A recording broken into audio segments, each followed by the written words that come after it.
Hey, Big V, Verl Workman here. We're talking teams. Today's communication style is so important.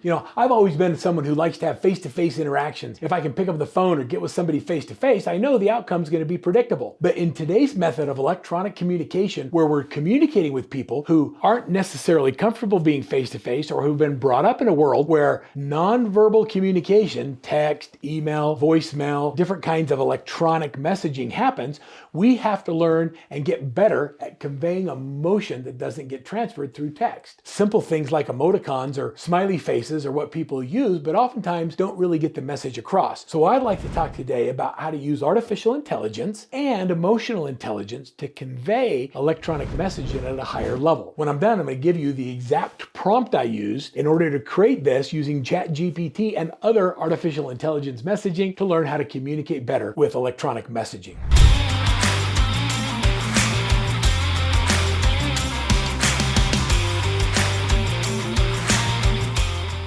So here's what we're going to do. We're going to learn how to master emotional intelligence and expression in text communication using not just emoticons, but also other interactions. And it starts with, I'm going to say there's going to be 8 different talking points. I'm going to share 8 different talking points. I'm going to give you the 8 points that you can download as well as the prompt that we used in order to create this. So stay to the very end. You'll see kind of how we think about artificial intelligence and how we use it to create content that benefits everybody. So number 1 is the importance of emotional expression. Before we dive into the practical tips, you first have to understand the why emotions are so important. Emotions add depth and context to your communication. It also avoids misunderstandings and it fosters a more positive environment. Have you ever sent anything or received anything that was in all caps? How do you respond to that? Are you yelling at me or are you excited? Those two emotions can be conveyed with all capital letters, but without the right words being used, we could respond as if you're angry. And that may be taken out of context and create conflict where no conflict was intended. One of the biggest challenges with communicating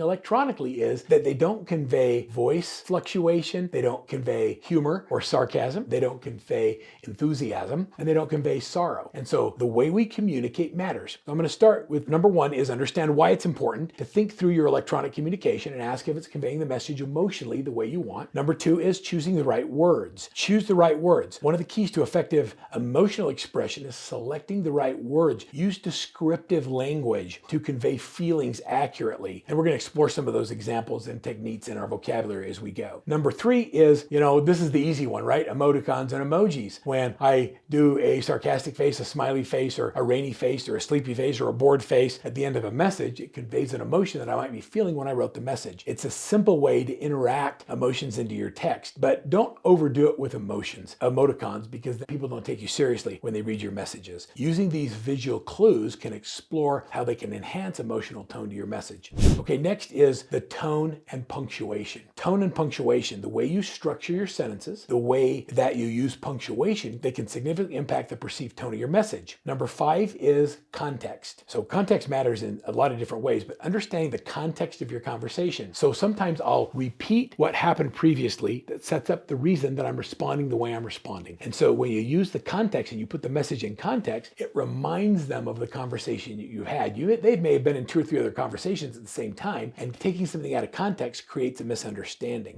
Number 6 is be mindful of cultural nuances and cultural differences. Cultural nuances play a significant role in how emotions are expressed in communication and interpreted. And so I'd like to provide you some tips on those. The next is to use personal examples. Say, for me, I feel this way because of this personal experience, as opposed to just responding with a quick blip. If you use personal examples in your communication, then it puts it in context and lets them know you're thinking about the response instead of just responding. I like to say, listen to understand, not to respond.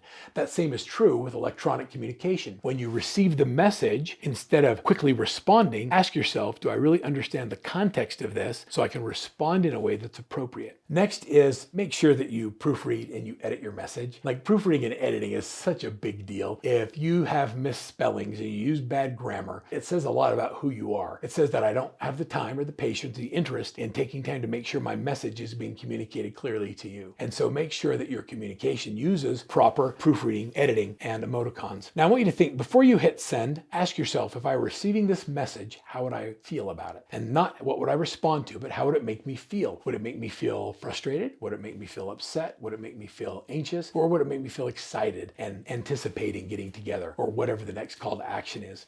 And the last thing, and this is something that I'm going to give you as a personal experience, is that you should never, ever, ever, did I say ever enough? Never send a text when you're upset or angry. Communicating text in an angry tone, or when there's a problem, or when someone's expressing a problem to you, responding with a text is never received the way it's intended. When there's a challenge, when there's a problem, when there's a conflict, pick up the phone, get face to face and have a conversation. There is no substitute for conversation and sincerity. Recently, I had two of my favorite people, two of my high-level coaches, were involved in a text communication battle where the conflict was arising, and then bad language occurred, and then we started having personal attacks. And it was really interesting to watch the dynamic, because I know both individuals and I know the heart of what they have, but neither one of them were communicating in a way that allowed them to come to a reasonable conclusion on how to move forward in their relationship. So by picking up the phone, by having real conversation instead of using text to communicate, was able to de-escalate and change the nature of the outcome. We have an opportunity to communicate. Now, while electronic communication is an advantage and it gives us the ability to do one-to-many and to respond quickly, take your time, do it right. Download these 11 things with the details on how to use each one of them with each examples that I've given. It's right here at the bottom of this message. Download it and start using more emotional intelligence in your electronic communication to get the results that you want. Use it as a power tool, not as something that makes you look like a fool. Have fun with your electronic communication, have fun using these 11 tips, and let's see if we can take your electronic communication to a new stratosphere.